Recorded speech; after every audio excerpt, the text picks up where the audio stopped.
la idea es hacerlo ameno, porque sé que ustedes vienen de otra rama y no quiero aburrirlo con tecnicismos, ni mucho menos, así que quiero hacer de esta charla una charla amena e interactiva también, así que no duden en hacer consultas por el chat y lo leerá Alberto o Elena, y interactuamos en esta charla amena que me gusta hacer.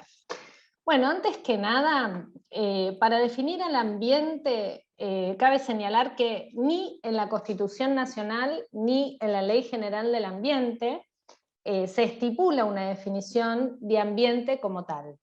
Pero sí se estipula una definición de ambiente en la Ley 11.723, que es la Ley Integral de Recursos Naturales y el Medio Ambiente de la provincia de Buenos Aires. Esta ley define justamente este sistema, digamos, al ambiente como sinónimo del medio ambiente o del entorno, también se utilizan en forma indistinta, y significan no solo los elementos naturales, sino también los culturales, es decir, esos elementos ambientales, digamos, transformados por el hombre, por eso se los denomina culturales, y sociales, o sea, esa interacción de todos estos elementos que condicionan la vida del hombre y que a su vez están constantemente siendo modificados y condicionados por este. Es decir, no se lo ve al ambiente como algo, digamos, tan solo del ecosistema que nos rodea, el ecosistema natural o sistema ecológico, sino también que abarca esta interacción cultural, como, digamos, ser, por ejemplo, el patrimonio cultural, y esta interacción social, porque se toma en cuenta la vida, digamos, social de la comunidad donde uno interactúa, digamos, el lugar donde uno habita. Entonces, por eso me gusta dar esta definición de ambiente, y además que tiene que ver con los componentes, con otros componentes, por supuesto, que no son solo naturales y que me interesa destacar. Bueno, pasamos a los antecedentes internacionales. Esto lo he dicho también en la charla anterior, pero es de suma importancia, porque la verdad que existe una serie de relacionamientos en la órbita de Naciones Unidas que justamente ponen énfasis en este desarrollo, digamos, del derecho ambiental internacional. Esto forma parte del sistema, como se llama en derecho, de soft law, que no son vinculantes, pero sí forman parte de criterios, por supuesto, establecidos en estas declaraciones, que son orientativos y pautas justamente para seguir en el ámbito, digamos, del derecho ambiental. Podemos señalar, digamos, en primer lugar, la Conferencia sobre Medio Humano, que fue desarrollada en 1972, y que emitió la Declaración de Estocolmo. Esta es la primera, digamos, conferencia internacional en la órbita de Naciones Unidas que justamente pone el foco en esta interacción del hombre, digamos, con el ambiente. En la medida que hay que revisar o que hay que analizar este impacto que genera la actividad antrópica sobre el medio que lo rodea. Esta declaración de Estocolmo, bueno, introduce en la agenda política ambiental internacional toda esta temática de preocupación desde un punto de vista sobre el ambiente, por supuesto, desde un punto de vista antropocéntrico, ¿no? Girado en torno a la persona y no a la naturaleza, como hay otras visiones que así lo ven.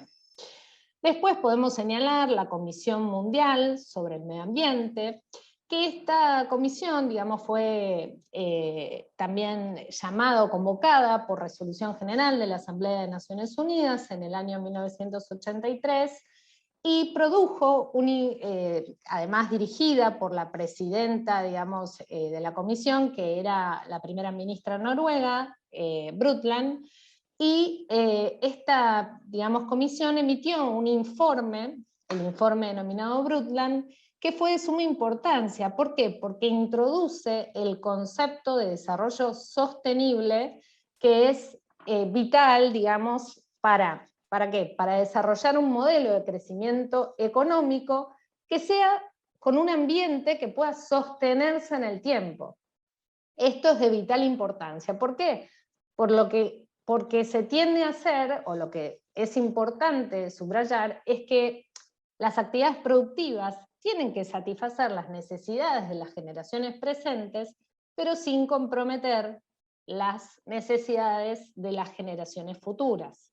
Esto es de vital importancia y es desde esa oportunidad el marco orientativo, digamos, para el desarrollo, que no hay una tensión entre crecimiento económico, digamos, o crecimiento industrial y el medio ambiente. Tiene que haber justamente esta digamos, resolución a través del desarrollo sostenible, ¿no? Que resuelve esa tensión que en principio muchos dicen que hay.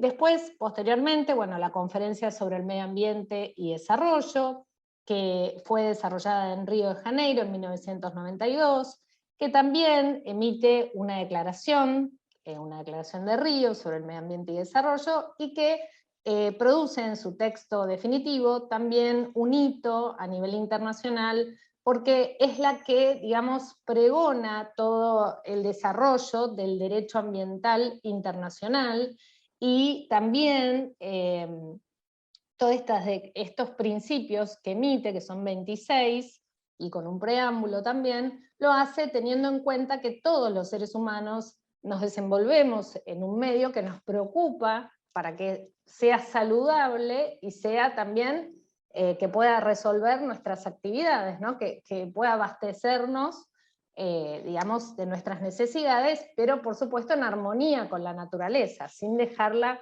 de lado, por así decirlo. La cumbre mundial posteriormente sobre desarrollo sostenible, que fue llevada a cabo en Johannesburgo en 2002, que por supuesto en esta cumbre también se refuerza el compromiso político de abordar este desarrollo sostenible, habiendo tópicos, digamos, como economía verde inclusiva, bueno, resolver el tema de la energía, la población, los asentamientos humanos, la planificación y demás tópicos interesantes también, por cierto. Conferencia después sobre el desarrollo sostenible, la de Río de Janeiro, 2012, que también pone el énfasis en este desarrollo sostenible que tiene que, digamos, existir a nivel internacional para poder fomentar las actividades, pero sin dejar de lado la naturaleza. Y la Agenda 2030, que fue llevada a cabo en Nueva York en el año 2015, que pregona 17 objetivos de desarrollo sostenible y que es un plan de acción, digamos, en favor de las personas, del planeta y de la prosperidad. Estos 17 objetivos tienen que ver, por ejemplo, con el hambre cero, educación de calidad, igualdad de género, energía asequible, no contaminante, un crecimiento económico sostenible, ciudades inteligentes, entre otros. Y también pregona 169 metas que tienen que adecuarse a la realidad local de cada país que lo toma, digamos. Pero bueno, esta Agenda 2030 es de suma importancia y es la que ahora con la pandemia, bueno, se vio un poco, la verdad, truncada. Pero esperemos que prontamente se reactive, así podemos cumplir con estas metas. Bueno, acá me gusta también a nivel internacional citar la encíclica del Papa Francisco, que no es propio de él, sino que también ya venían otros papas como Juan Pablo II, la encíclica Centésimos Annus, que justamente lo que decía era reforzar o revisar esta unión con la naturaleza y este modelo tradicional de crecimiento económico que no puede seguir dejando de lado a la madre tierra, por así decirlo.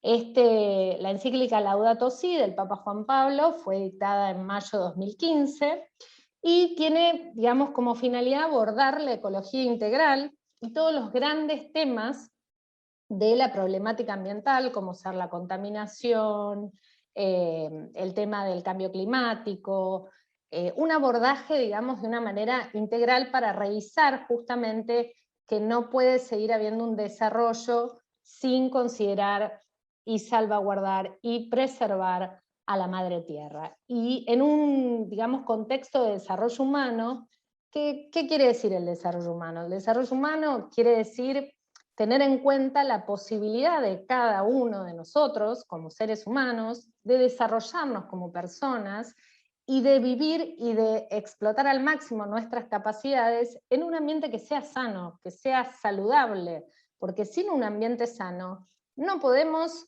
vivir, digamos, no solo los seres humanos, sino los seres vivientes en general, las plantas, los animales, en general.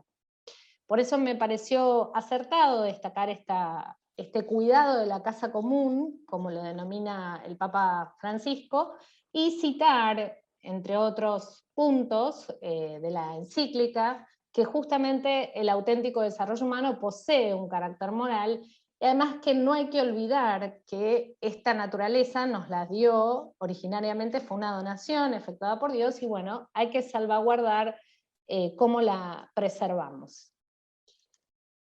Bueno, ahora sí vamos a entrar al artículo 41 de la Constitución Nacional.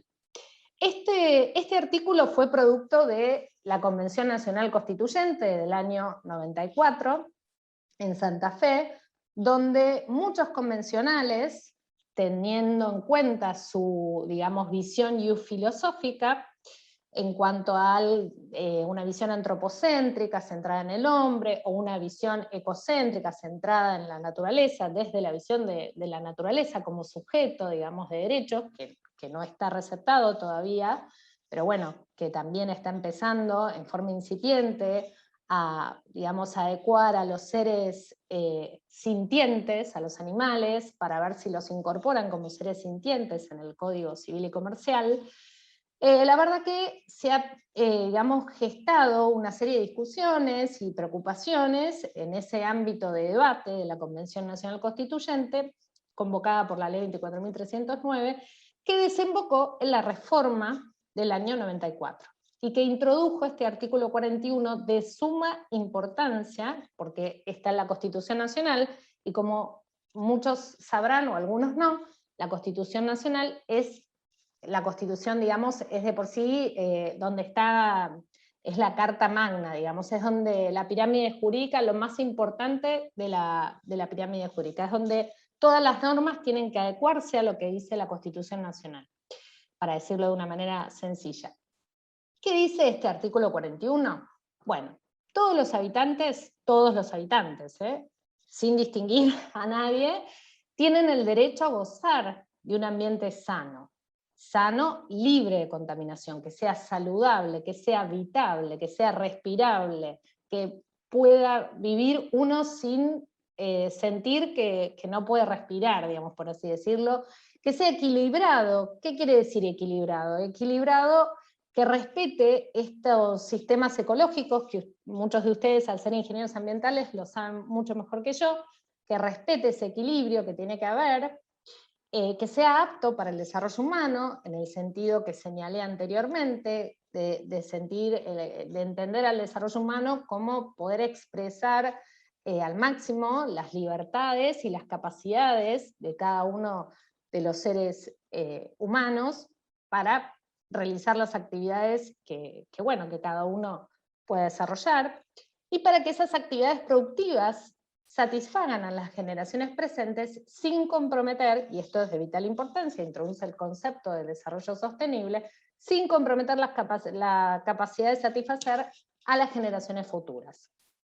Ahora bien, las autoridades, que me refiero a las autoridades nacionales, provinciales y municipales, tienen que proveer a la protección de ese derecho, a la utilización racional de los recursos naturales, a la preservación tanto del patrimonio natural, es decir, el ecosistema, el agua, los ríos, digamos, todo el ecosistema natural, y también cultural, producto de la transformación de esos recursos por el hombre, y de la diversidad biológica, y también a la información y educación ambiental.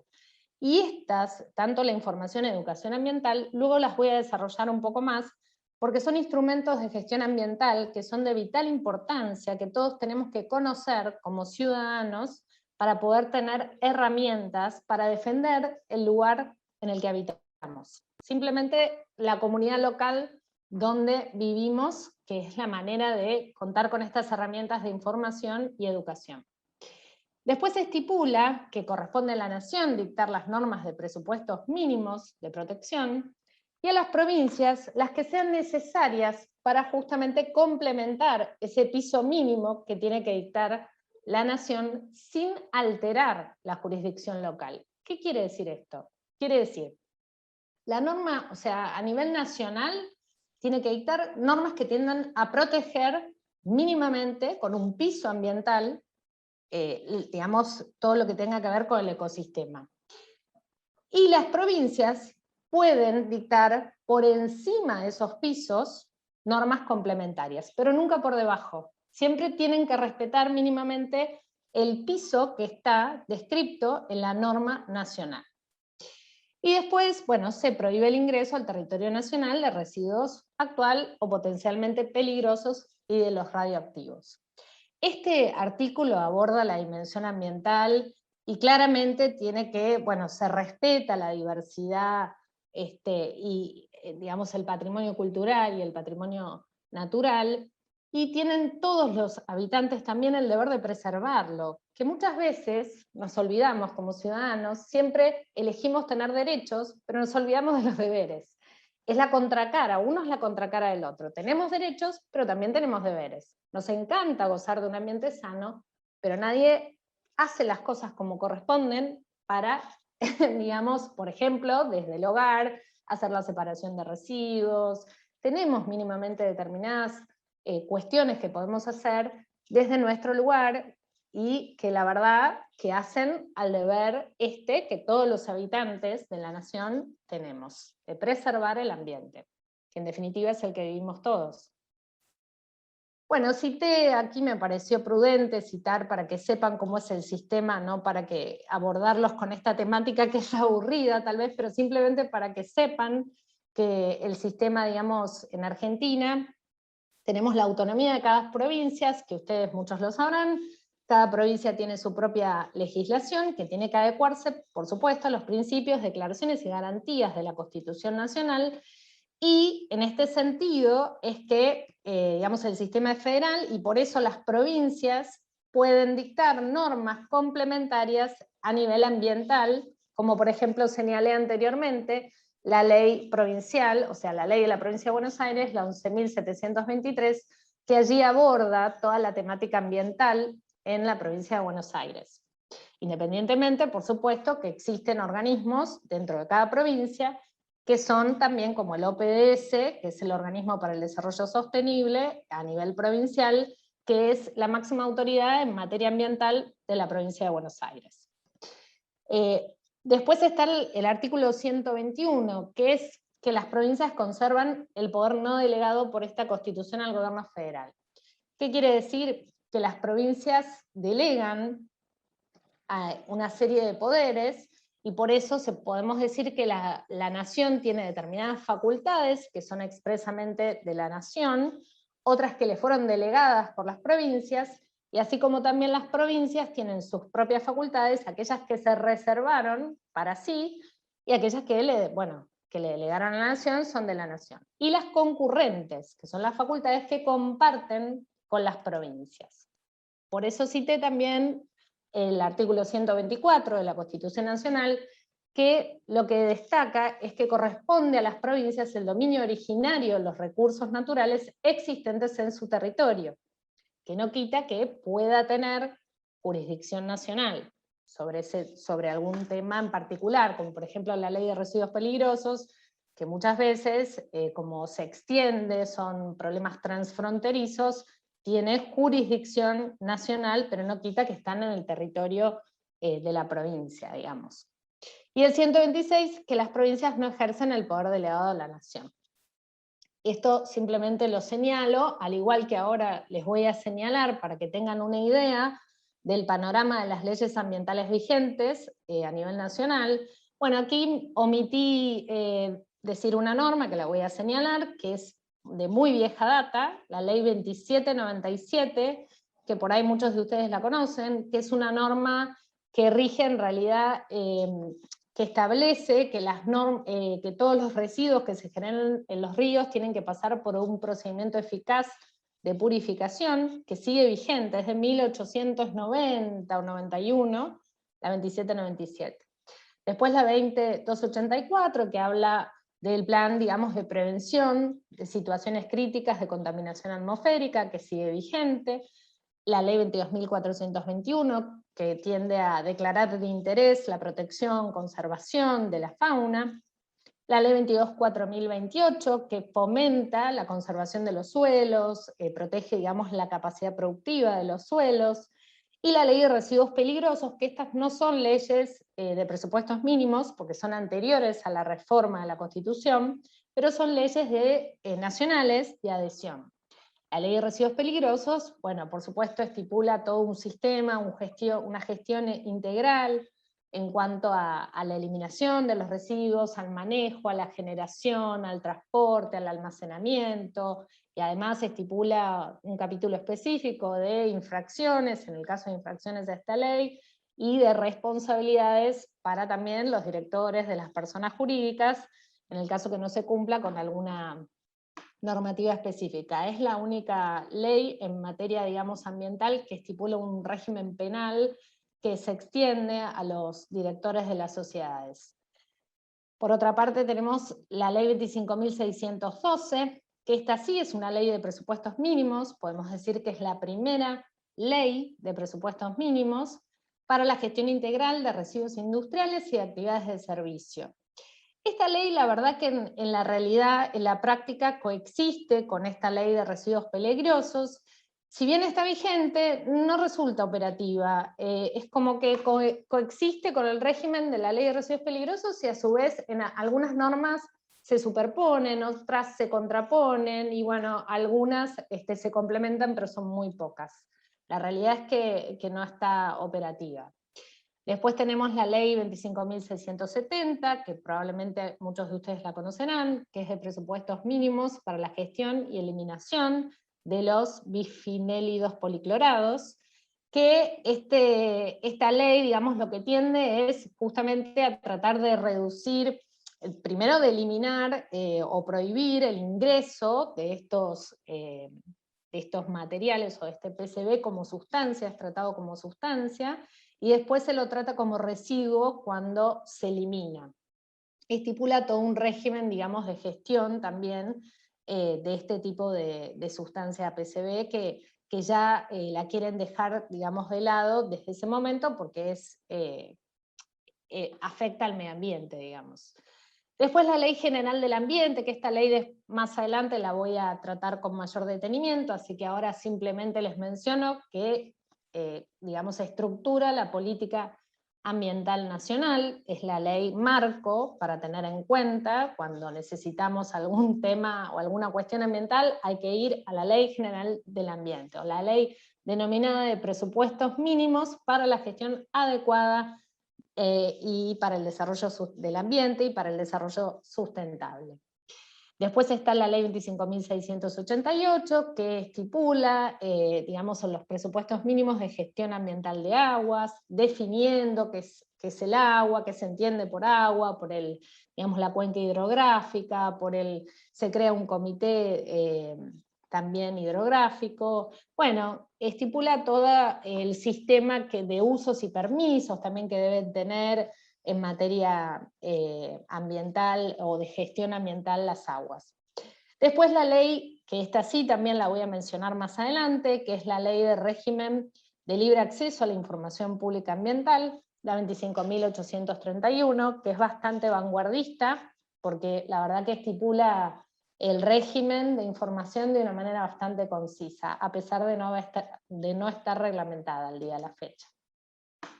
Posteriormente, la ley 25.916, que es la gestión integral de residuos domiciliarios.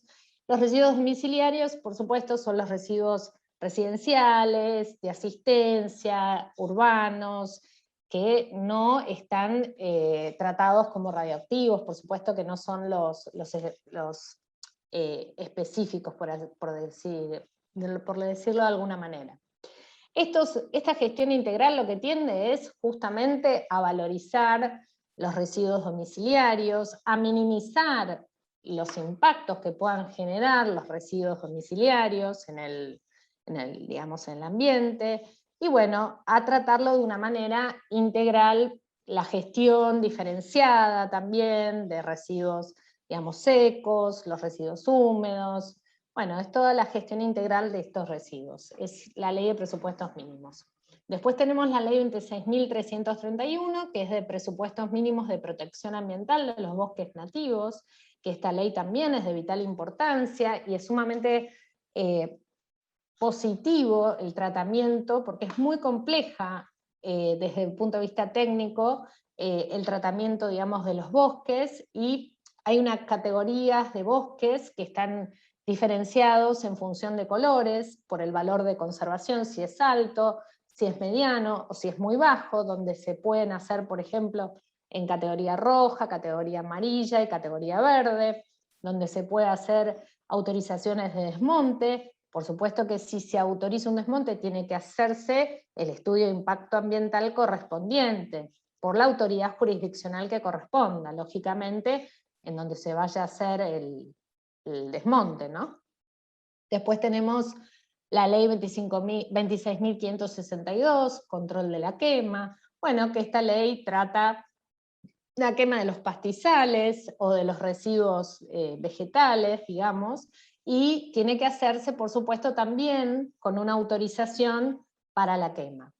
Después el régimen de presupuestos mínimos para la protección de los glaciares y el ambiente periglaciar, la ley 26.639, que también estipula una evaluación de impacto ambiental y una evaluación de impacto ambiental estratégico, porque digamos que los glaciares y el ambiente periglaciar se quieren conservar como reservas estratégicas de agua, para consumo humano, para la actividad de agricultura, para atractivo turístico, digamos, para determinadas finalidades que es de vital importancia conservar. Después está la ley 26.815, el manejo del fuego, que cuando se trata, digamos, de incendios forestales o rurales, se estipula todo un sistema federal de manejo de fuego, la autoridad es el Ministerio de Seguridad, con un mecanismo específico que allí está precisado, y que no los voy a aburrir en este momento, la ley 27.279, que es la que estipula el régimen de presupuestos mínimos para el manejo de los productos fitosanitarios, se refiere a los envases vacíos de productos fitosanitarios, cómo tienen que manejarse, y minimizarse también los riesgos, la gestión integral, la responsabilidad extendida del productor, bueno, determinado régimen específico que está regulado en esa ley, que fue el año 2016 dictada. Después la ley 27.520, que también es la ley de presupuestos mínimos sobre mitigación y adaptación al cambio climático, que esta ley es, la verdad que, bueno, novedosa, estipula toda una serie de acciones, de medidas, de planes, de programas, de justamente adaptarse al cambio climático, que es las alteraciones que se provocan en el clima como consecuencia de la actividad del hombre, y a mitigar, es decir, tratar de reducir las emisiones de los gases de efecto invernadero para poder, bueno, vivir en un clima más adaptable, digamos, al ser humano y a todos los seres vivientes. Después está la ley Yolanda, que la voy a señalar más adelante, que es también del año pasado, que fue publicada en el Boletín Oficial el 15 de diciembre del 2020, y que esta ley Yolanda es muy interesante, la verdad, de señalar y de destacar, porque estipula la capacitación obligatoria a todos los funcionarios públicos del Poder Ejecutivo, del Poder Judicial y del Poder Legislativo de la Nación. Después la voy a señalar con un poquito más de profundidad.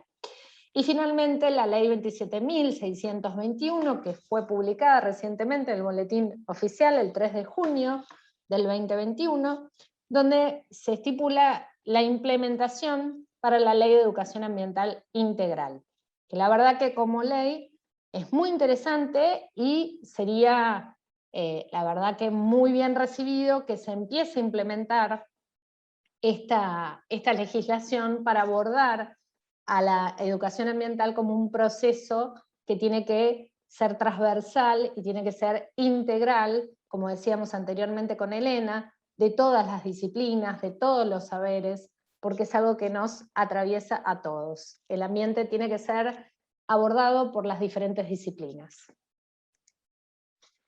Bueno, ahora sí les voy a hablar de la Ley General del Ambiente. Es la ley que establece justamente los presupuestos mínimos para el logro de una gestión adecuada y sustentable del ambiente. Sustentable quiere decir que sea, digamos, en el tiempo, que sea sostenible en el tiempo. Es decir, que el ambiente no solo nos satisfaga a nosotros, a los actuales, sino también a las generaciones futuras. Y por eso hay que preservarlo y proteger a la diversidad biológica y la implementación de este desarrollo sustentable. Rige en todo el territorio de la nación y además sus disposiciones son de orden público. ¿Qué quiere decir que son de orden público? Que no pueden dejar de ser aplicadas. Esta ley tiene que ser aplicada en armonía, por supuesto, con las disposiciones del artículo 41 de la Constitución Nacional y de las normas del Código Civil y Comercial, que también lo voy a señalar posteriormente para que tengan una idea aproximada de la legislación vigente.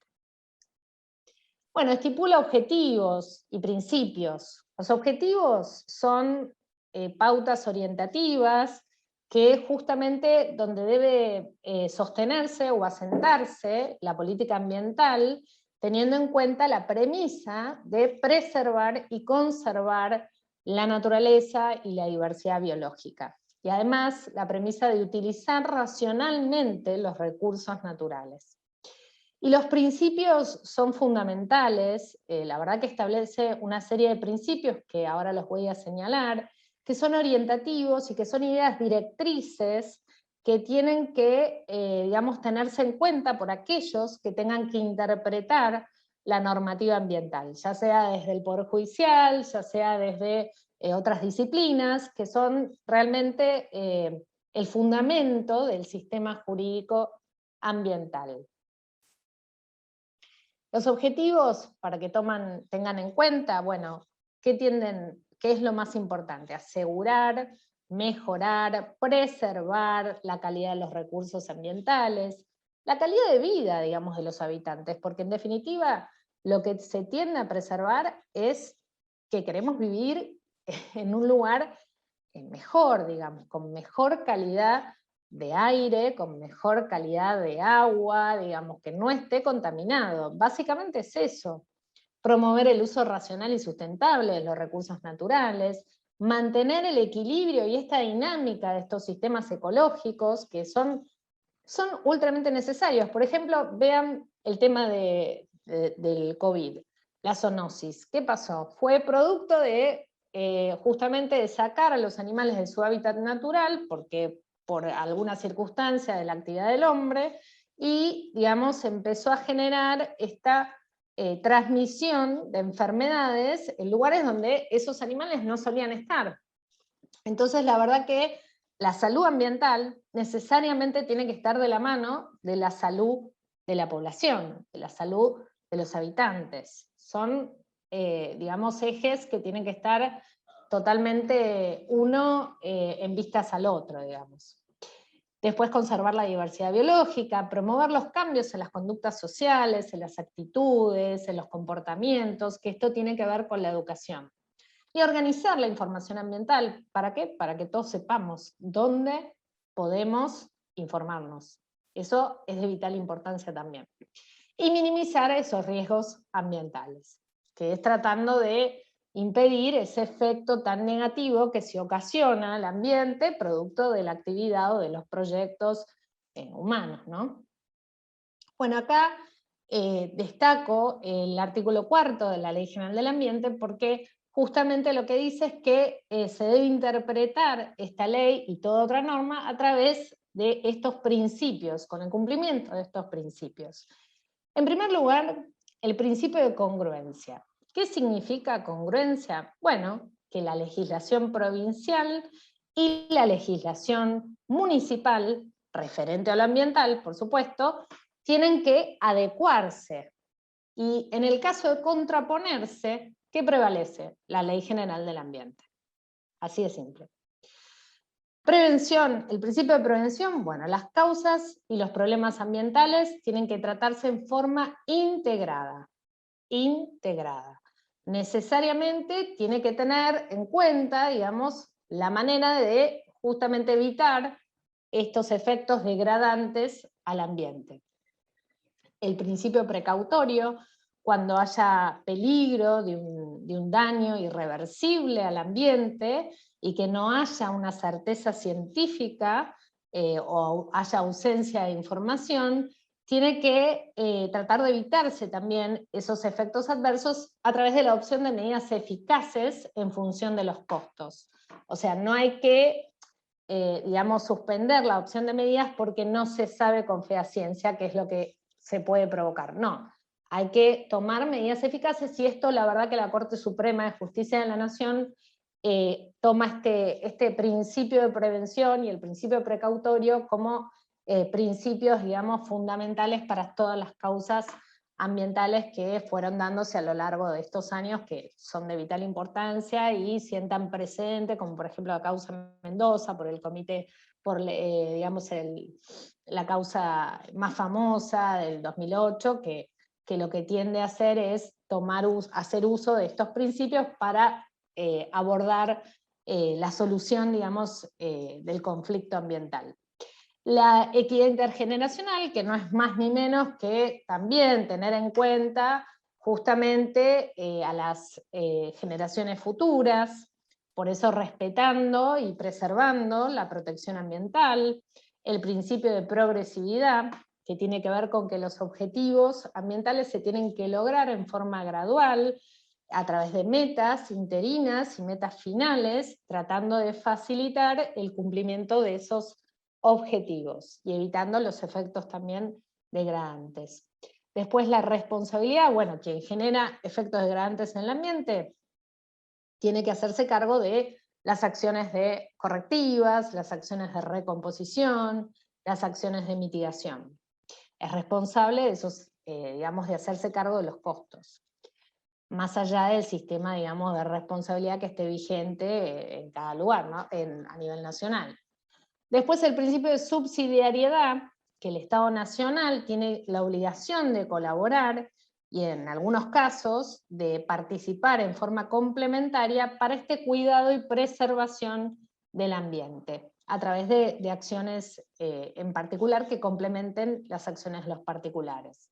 El principio de sustentabilidad, que también tiene que ver con que este desarrollo económico se haga de una manera que sea sostenible en el tiempo, y la solidaridad, que tanto la nación como las provincias, en los sistemas ecológicos compartidos, tienen que tratar de evitar estos efectos ambientales transfronterizos que sean adversos, tratando de actuar en forma conjunta, al igual que el principio de cooperación.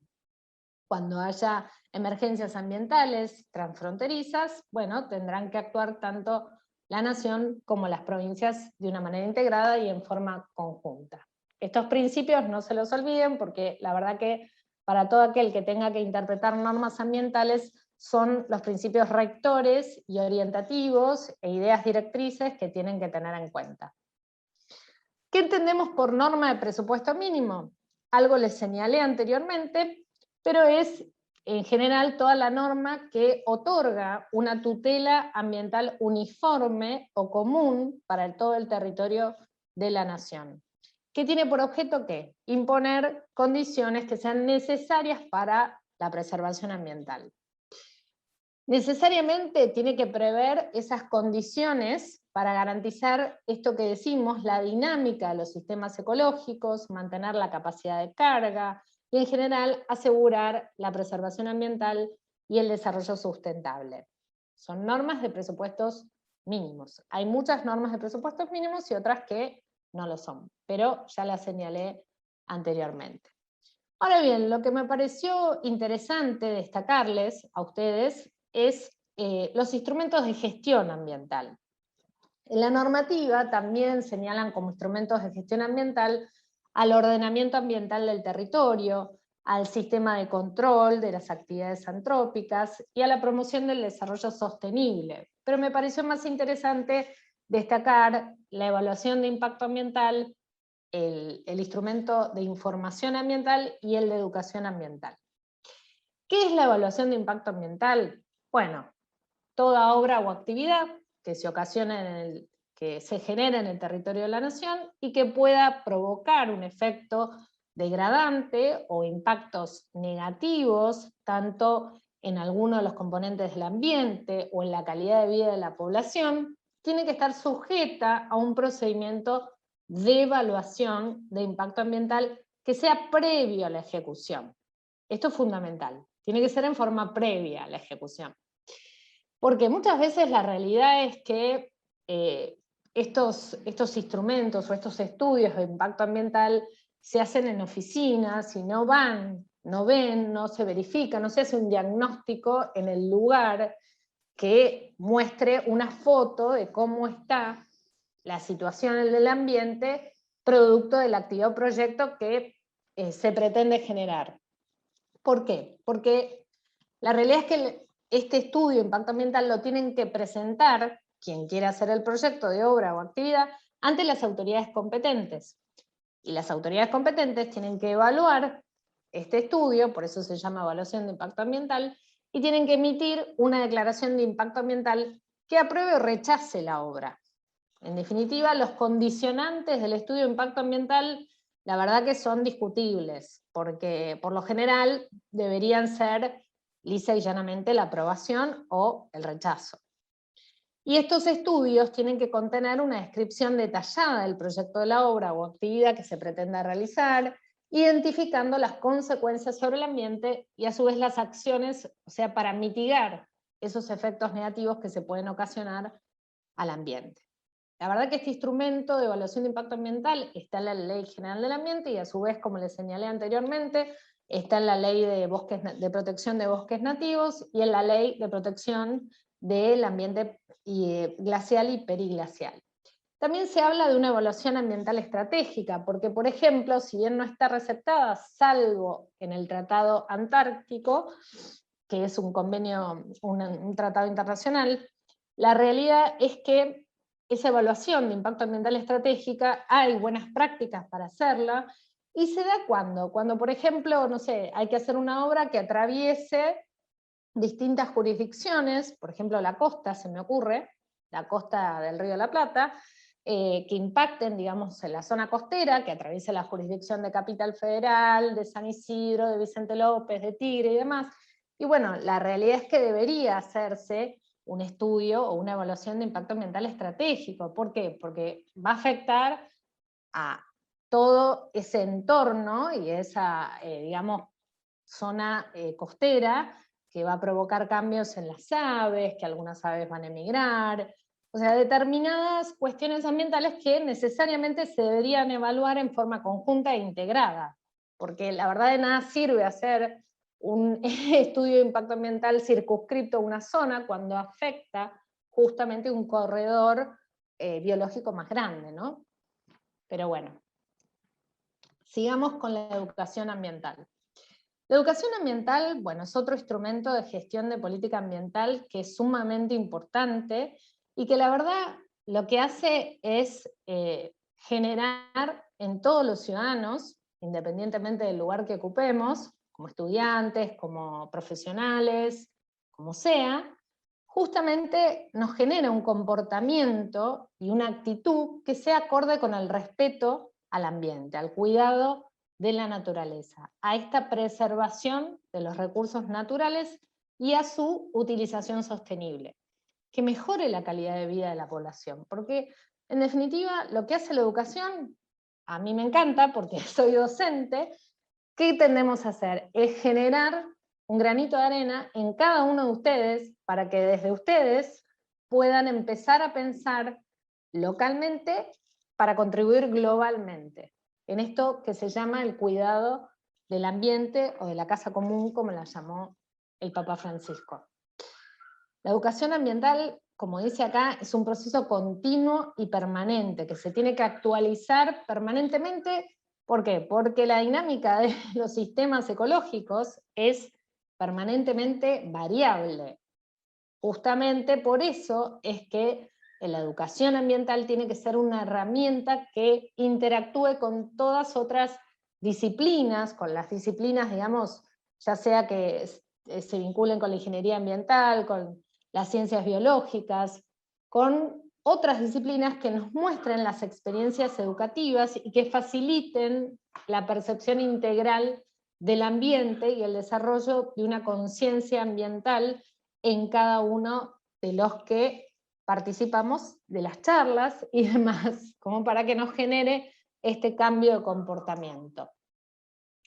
Después tenemos la información ambiental, que también está plasmada como instrumento de gestión de política ambiental en la Ley General del Ambiente, en los artículos 16, 17 y 18, y que precisamente la información ambiental, bueno, todas las personas físicas o denominadas humanas, por la reforma del Código Civil y Comercial en el año 2015, y jurídicas, tienen que proporcionar la información que tengan en su poder, tanto el Estado Nacional, el Estado Municipal o el Estado Provincial, o las empresas prestatarias de servicios públicos y los entes autárquicos, que esté relacionada con ¿qué? Con la calidad ambiental y referida a las actividades que desarrollan. Todos los habitantes podemos obtener información. ¿De quién? De las autoridades. ¿Y qué información podemos tener? Y bueno, la información que podemos tener es aquella que se relacione con el estado de los componentes de la naturaleza, o bien con la naturaleza en sí misma, y que no se encuentre legalmente como reservada. Porque a veces, ahora lo voy a desarrollar en la ley 25.831, hay información que no nos pueden brindar, pero después lo voy a mencionar. Bueno, después tenemos que las autoridades, por supuesto, son las responsables de informar sobre el estado del ambiente y los efectos que se pueden ocasionar sobre las actividades que generen los hombres actuales y aquellas que estén proyectadas.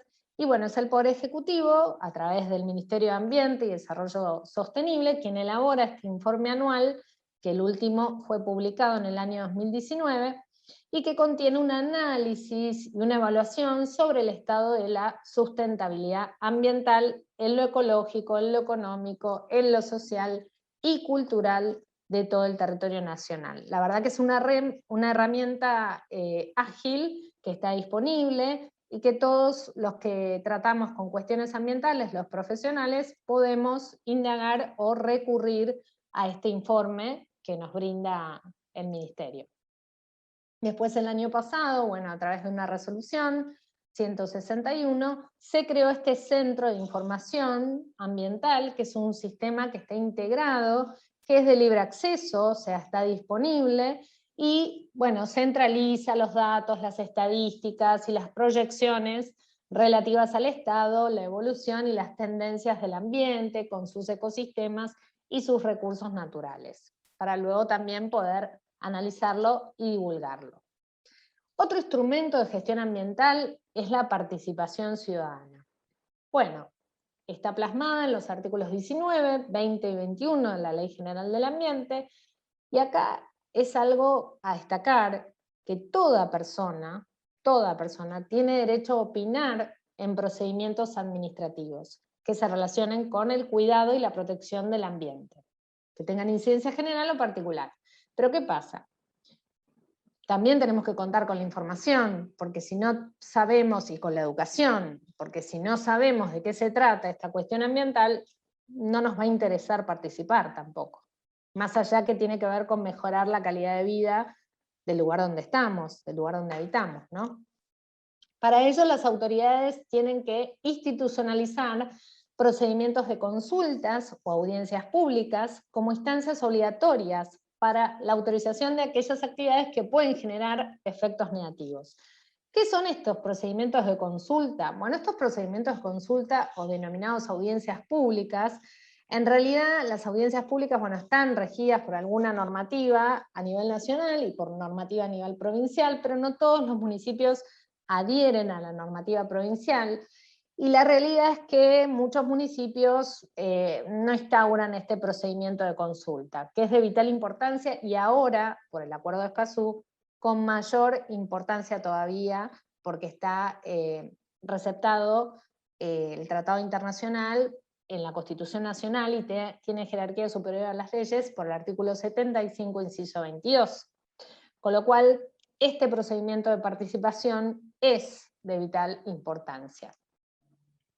A su vez, ¿qué pasa? Bueno, cuando se estipula este procedimiento de consulta puede haber objeciones a este proyecto, pero esas objeciones no van a ser vinculantes, es decir, no son obligatorias, la autoridad que convoca no tiene por qué, digamos, atenerse a las objeciones de los participantes, pero sí, en caso de que éstas presenten opinión contraria a los resultados alcanzados en la audiencia, deben fundamentarla y hacerla pública. Es decir, ¿por qué se apartan de lo que resultó de la consulta pública, ¿no? La participación ciudadana tiene que asegurarse principalmente, como decía anteriormente, en el instrumento de gestión de evaluación de impacto ambiental. Es fundamental que se dé lugar y se dé cabida a participar a los ciudadanos de una manera, digamos, respetada y desde el inicio del proceso. Esto no quiere decir que tiene que ser un impedimento para el desarrollo de industrias y para el crecimiento económico, no. Tiene que hacerse de tal manera que involucre a las personas para que aquellas puedan contribuir al proyecto en sí, puedan mejorar el proyecto. Pero bueno, esto tiene que hacerse desde el inicio, ¿no? Y muchos municipios, bueno, muchas veces no lo hacen o lo hacen de una manera irregular, que no llegan a enterarse todos los ciudadanos de lo que se va a realizar, ¿no? Con tiempo para poder opinar. Bueno, ahora sí llegamos a la ley 25.831, que estipula el régimen de libre acceso a la información pública ambiental. Bueno, en primer lugar, la información, ¿qué es la información pública ambiental? Y bueno, es aquella información que se encuentra en cualquier formato de expresión o soporte que esté relacionado con el ambiente y con los recursos naturales o culturales y con el desarrollo sustentable. En particular, se puede hacer referencia al estado del ambiente, de sus componentes, incluidas sus interacciones recíprocas, y como las actividades y obras que los afecten, no puedan afectarlos. ¿Qué tiene que haber? Que tiene que estar en poder esa información ¿de quién? Del Estado. El Estado nacional, provincial o municipal, de las empresas prestatarias del servicio público, ya sean públicas, privadas o mixtas, y de los entes autárquicos, que son quienes controlan a las empresas prestatarias de servicios públicos. Esa información tiene que ser libre y gratuita, o sea que todos puedan acceder a esa información. Se hace a través de una nota de solicitud que puede hacer todo ciudadano, dirigida digamos, a la entidad o a la autoridad, al Estado, ya sea nacional, a cualquier, en sus diversas instancias de la administración pública, quiero decir, y bueno, se le hace una nota formal de solicitud, pero se tiene que precisar qué información se requiere y en qué formato se requiere, porque muchas veces, si no se dice, bueno, lo quiero en soporte electrónico, bueno, tiene que costear los gastos que genera esa información, y a veces son muchos expedientes, o bueno, dependerá de la circunstancia en particular. Y para acceder a esa información, bueno, no es necesario, y esto es importante, acreditar razón ni interés determinado. Es decir, cualquiera puede pedir cierta información ambiental. No necesita demostrar un interés legítimo, o un interés subjetivo, o un derecho subjetivo. Simplemente con decir que quiero saber, quiero disponer de esta información, la tienen que brindar en un tiempo determinado, en 30 días hábiles como máximo. Bueno, acá está el acuerdo de Escazú, que simplemente voy a decir que este acuerdo es el primer acuerdo regional de América Latina y el Caribe, que fue adoptado en el 2018, el 4 de marzo, en la ciudad de Escazú, en Costa Rica, y que estipula, digamos, el derecho de acceder a la información ambiental, el derecho, digamos, o propicia la participación pública en la toma de decisiones ambientales, y a su vez accede, o sea, pregona el acceso a la justicia en asuntos ambientales.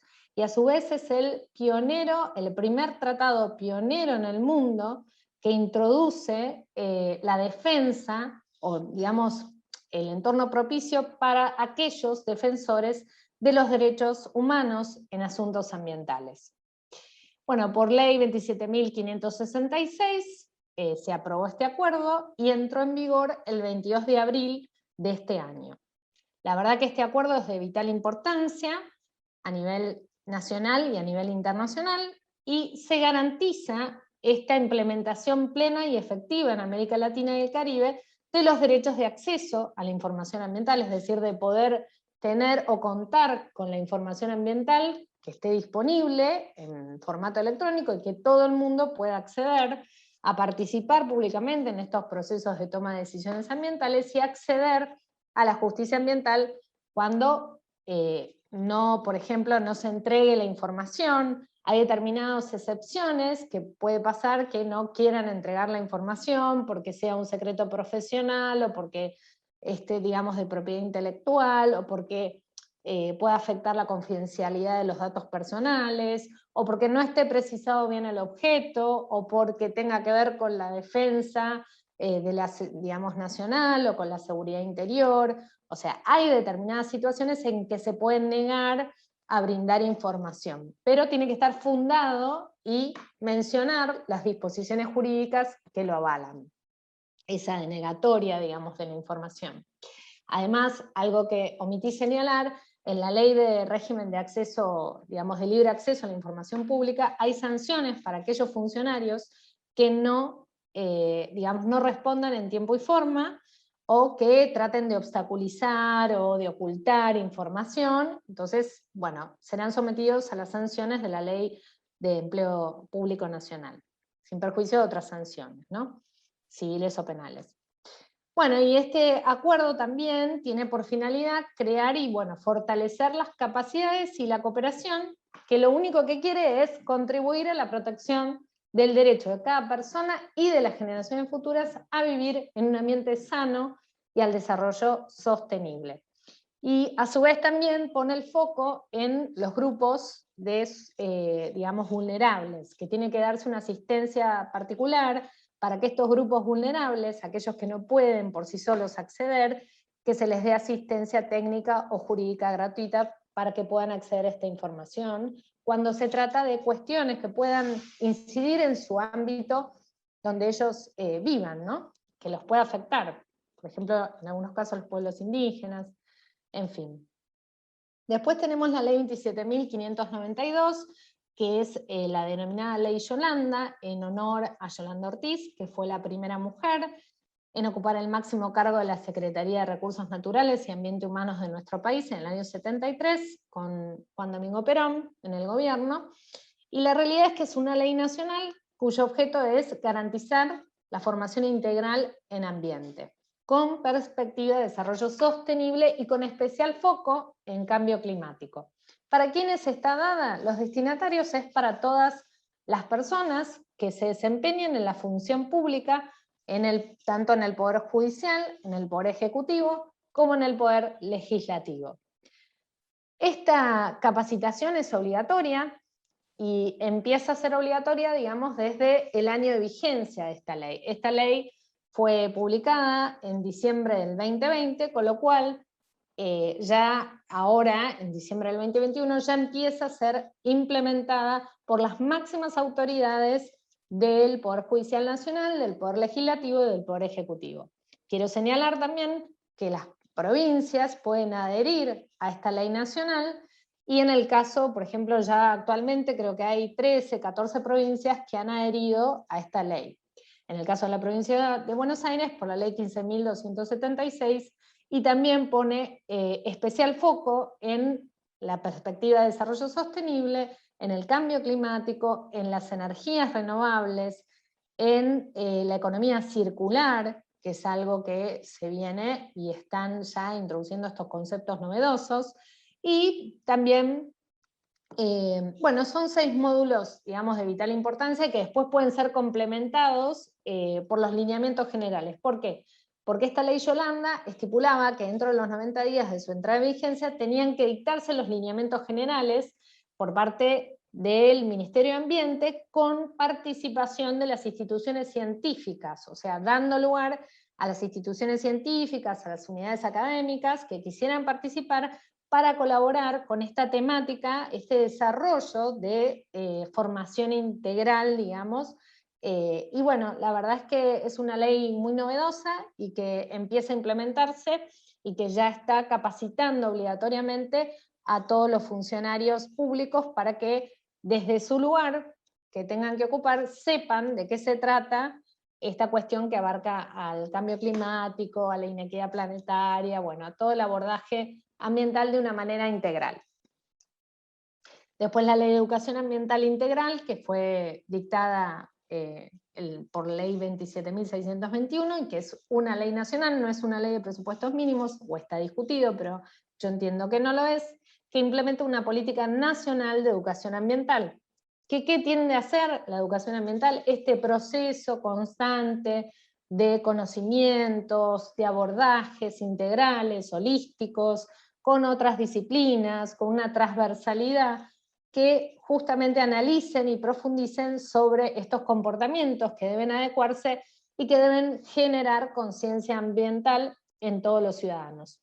Y se estipula, bueno, una estrategia nacional de educación ambiental integral, que a su vez se complementa con una estrategia nacional de jurisdicción, que tienen que interactuar con el Consejo Federal de Educación, con el Consejo Federal de Medio Ambiente, y con el Ministerio de Ambiente y Ministerio de Educación para articular los contenidos curriculares. La verdad que, bueno, es una ley también novedosa que esperemos que se empiece a implementar en el corto plazo.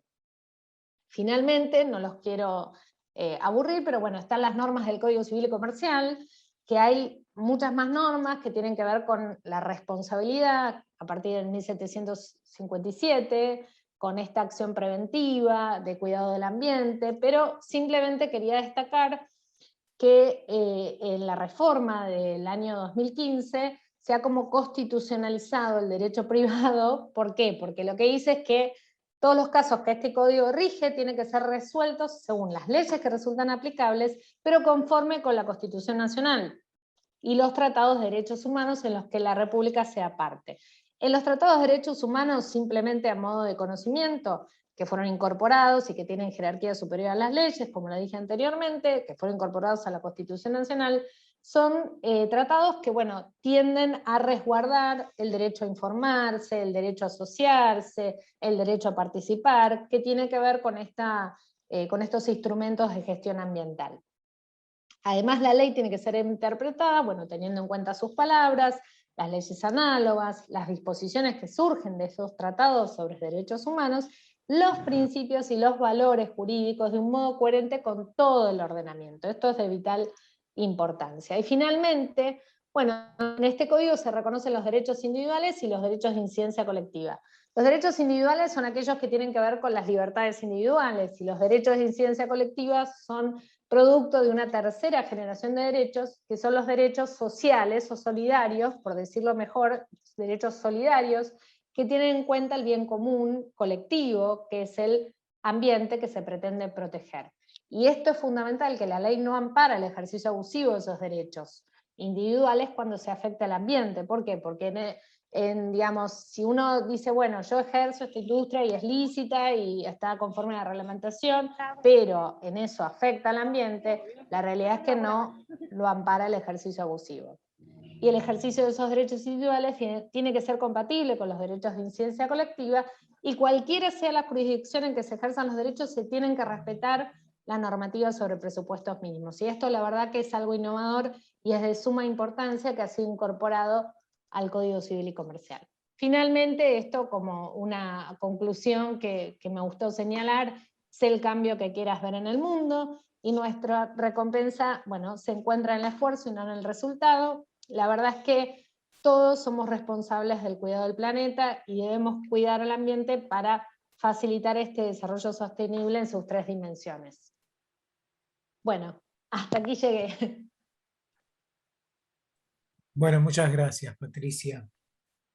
Bueno. No sé si lo comentaste, hablaste de todo lo concerniente al medio ambiente, sí, derechos y obligaciones, pero a ver, ¿podría citar algún caso donde el descuido del medio ambiente o la desprolijidad de no realizar las tareas pueden afectar a lo que es el ambiente laboral? Bueno, el ambiente laboral, eso es la charla que di el año pasado y que la verdad que, como te comentaba anteriormente, ha surgido un caso en Gualeguaychú, por ejemplo, de una docente rural en una escuela rural que trabajaba y se desempeñaba en una escuela rural en la ciudad de Gualeguaychú. La verdad es que esa docente inició un reclamo laboral porque ella consideraba que tenía una enfermedad profesional contraída como consecuencia de este, digamos, ambiente que le afectaba, que era por el uso de agrotóxicos que generaban las actividades de fumigación, que no se pudo identificar quién realizaba esa actividad de fumigación, pero los jueces de la Sala 2, en lo laboral, de la Cámara de Gualeguaychú, este año, de una sentencia del 8 de abril del 2021, consideraron que la docente había sido expuesta a este plaguicida, este uso de agrotóxicos, que por dispersión o aspersión, no me acuerdo cómo está bien dicho, del aire, digamos, le generaba desde el ambiente, desde el medio ambiente externo, hacia el ámbito interno, esa lesión o esas lesiones dermatológicas, que era irritación en la piel, y que estaban listadas como dentro del decreto 658 como enfermedad profesional derivada de este agente de uso de plaguicidas, y que la verdad es que considero que la RT debía resarcirla porque estaban dentro de las contingencias previstas en la Ley de Riesgo de Trabajo. Y bueno, finalmente no se extendió la responsabilidad al empleador, pero sí se hizo responsable por las contingencias que se le generaron a esta docente rural, que era el caso Lemes Susana. Gracias. Gracias. Bueno, le voy a pedir a los participantes si pueden activar las cámaras y damos por abierta la rueda de consultas. ¿Querés dejar de compartir? Así tenemos la pantalla completa. Sí, perfecto. Gracias. De nada. Bueno, parece que no hay dudas. Un aviso parroquial antes. La charla que Patricia dio el año pasado está en el canal YouTube de Copime y la pueden escuchar. Y ahí tienen la complementación de las dos charlas. Además van a encontrar mucho material de no solo las charlas de ambiente, sino de otras comisiones. Electricidad, gas aplicado, higiene y seguridad, y me estoy olvidando energías renovables también, ¿no, ¿no Alberto? Sí, sí. Espero no olvidarme de ninguna comisión, pero todas las charlas y todas estas conferencias se graban y aprovechando las tecnologías se pueden suscribir al canal Copime, ¿sí? Y ahí tienen toda la información acumulada y pueden ir viendo. Inclusive hay una de contaminantes químicos que se dio en conjunto con la Asociación de Higienistas de la República Argentina. Entonces, van a encontrar mucho material de información. Bueno, desde ya si alguno, digamos, hay un montón de fallos a nivel Corte Suprema, a nivel provincial, que bueno, hablan sobre este cuidado del ambiente. Por si a alguno le interesa, cualquier cosa me escribe a través de Elena o de Alberto y no hay ningún problema, que tienen mi mail, a eso me refiero. Cualquier duda o lo que necesiten. Bueno. Espero haber sido clara. Yo creo que es suficiente, realmente nítida, diría yo. No sé si alguno quiere iniciar con alguna pregunta. Sí, Patricia, te quisiera hacer una pregunta con lo que mencionaste recién en Entre Ríos. Sí. ¿A quién fue condenado? Fue condenado a la RT. La RT, que es la ¿De qué? aseguradora de ¿De riesgos quién? del trabajo. La ¿Pero de aseguradora quién? de la empleadora, o sea, la aseguradora era del Instituto Autárquico del IAPSER, no recuerdo exactamente digamos, las palabras del Instituto Digamos, Autárquico pero de... ¿fue condenado el empleador de la docente? No, el empleador de la docente no, la aseguradora de riesgos del trabajo. ¿Por qué? Porque tenía que a resarcir estas contingencias, digamos que esta enfermedad profesional que se le había ocasionado, que eran lesiones dermatológicas, y que fueron probadas en el expediente a través de diversas pericias que se habían efectuado. Es un fallo del 8 de abril de 2021 de la Cámara de la Sala 2 en lo laboral de Gualeguaychú.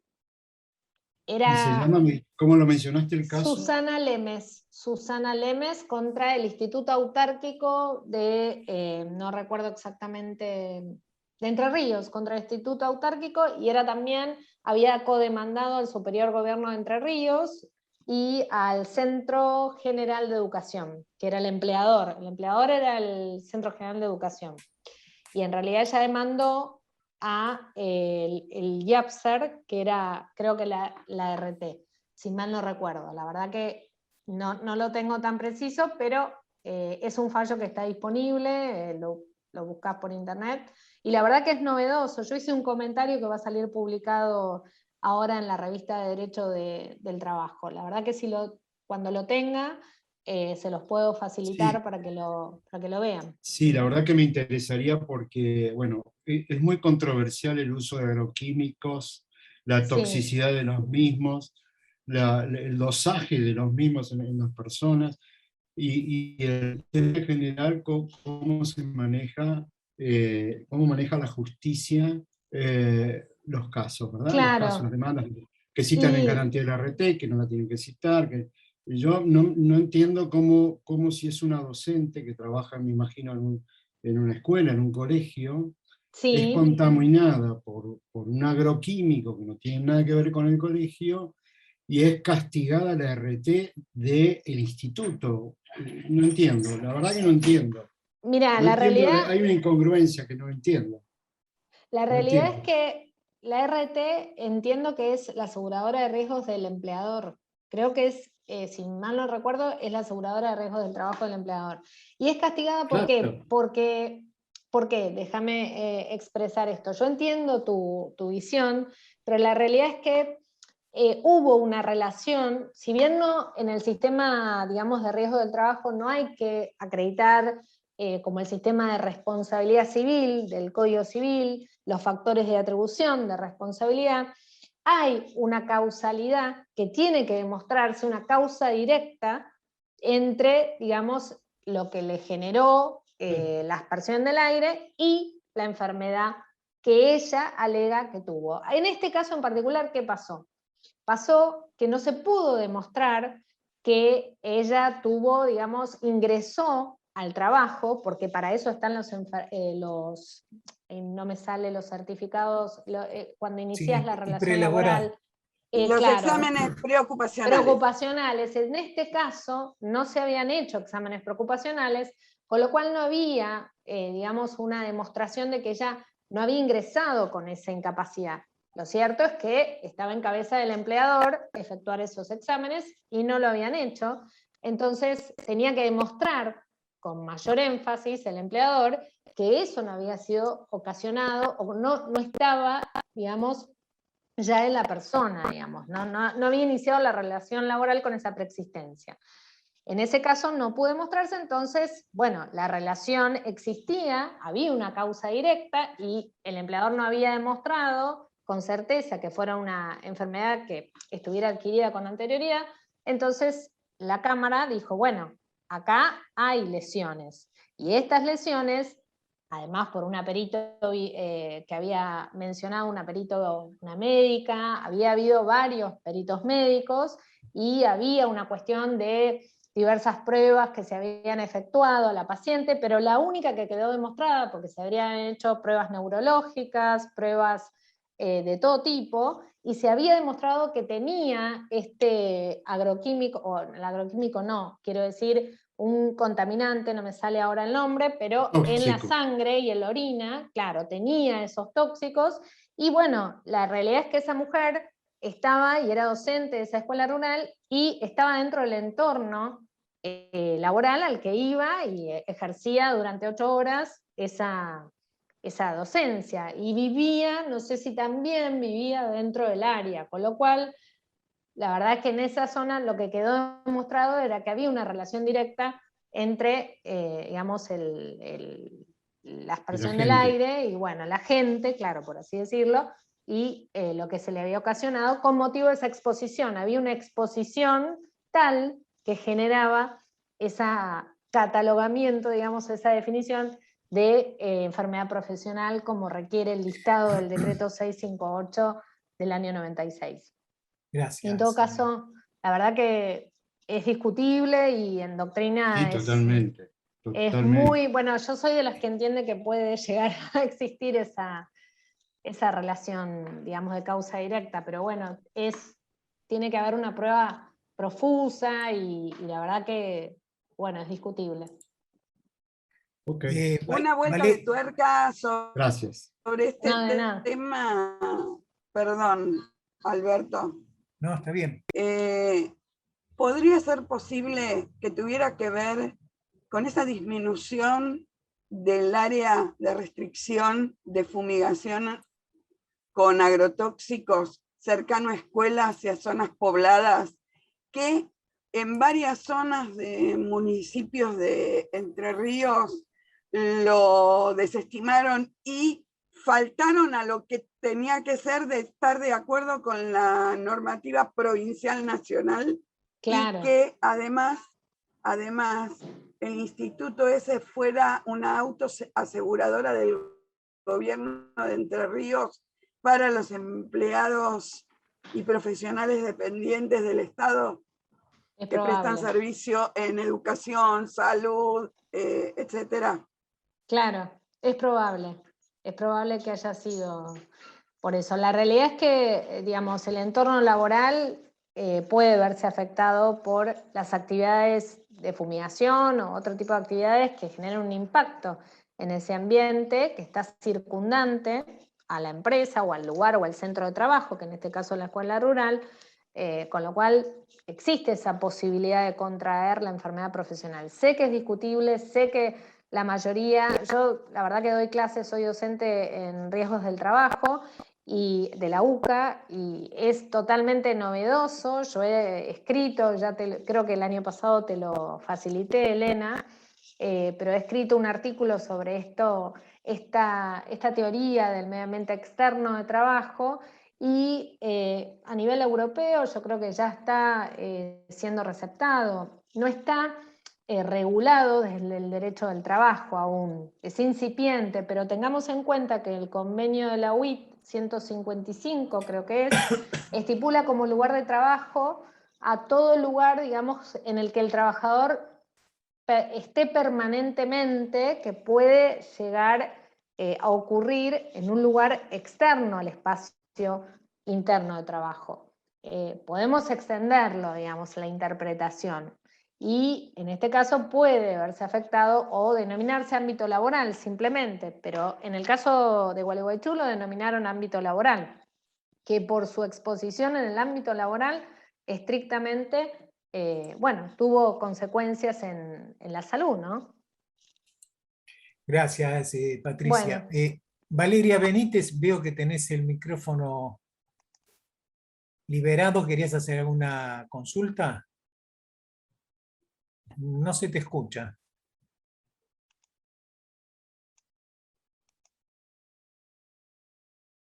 Si no, hacela a través del chat. Hacela a través del chat, Valeria, porque realmente no te escuchamos. Y así Patricia la puede contestar.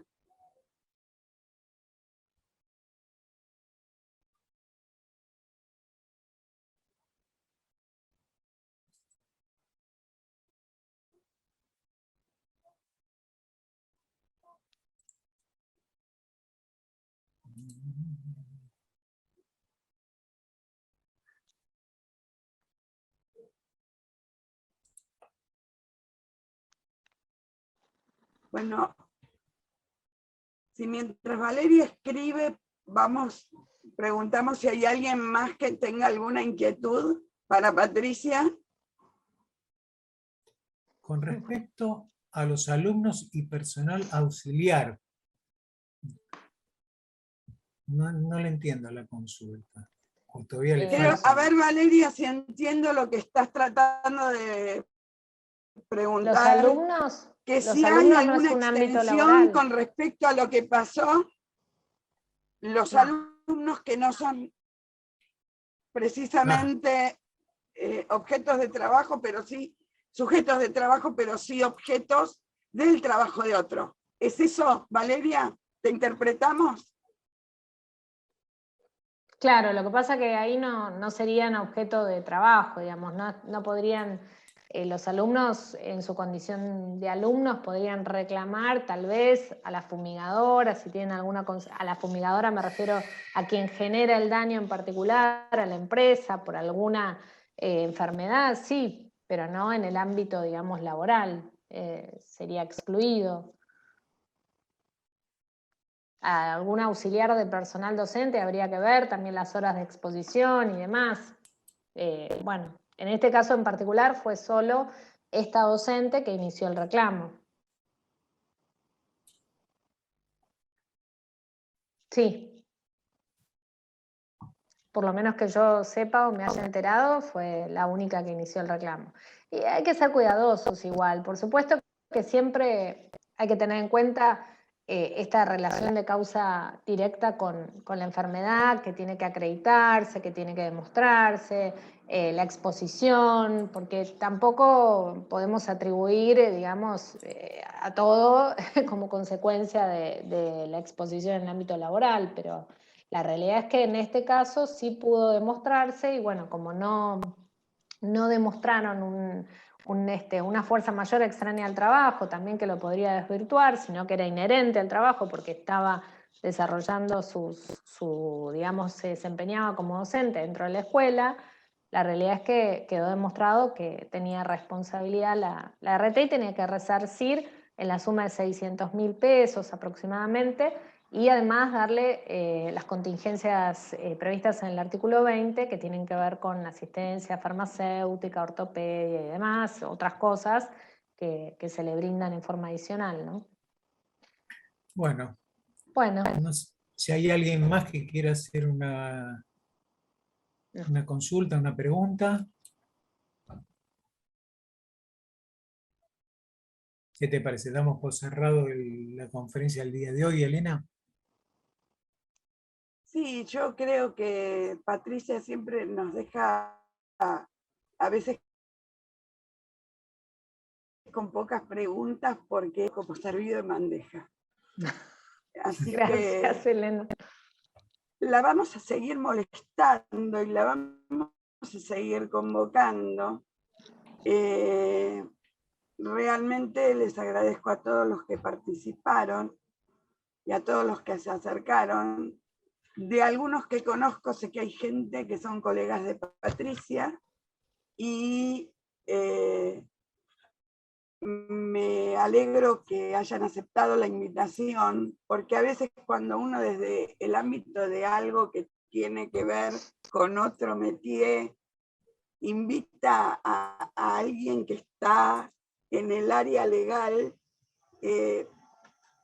siempre por ahí hay alguna dificultad, pero esta vez tuvimos concurrencia de gente del área legal, pocas dudas, Patricia fue muy clara, bueno. Y les agradezco a todos los que vinieron. Vayan mirando la página de Copime, donde dice capacitación y eventos, que todos los eventos como este, de todas las comisiones gratuitos, aparecen ahí. Y les puedo asegurar que tienen una riqueza importante, porque tenemos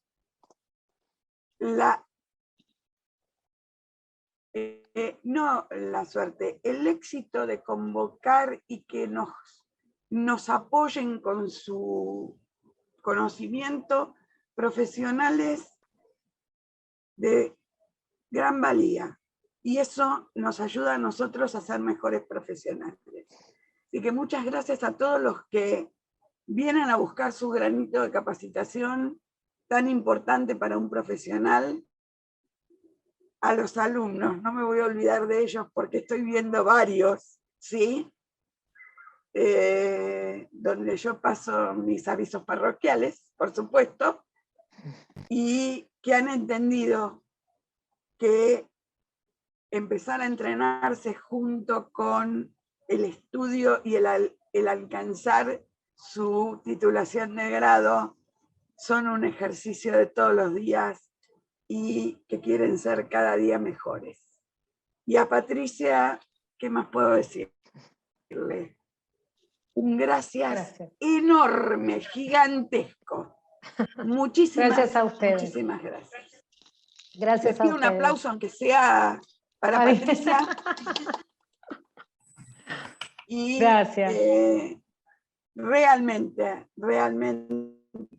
hemos disfrutado de todo tu análisis coherente y simple para que lo podamos entender los profesionales que estamos en otras áreas. Gracias.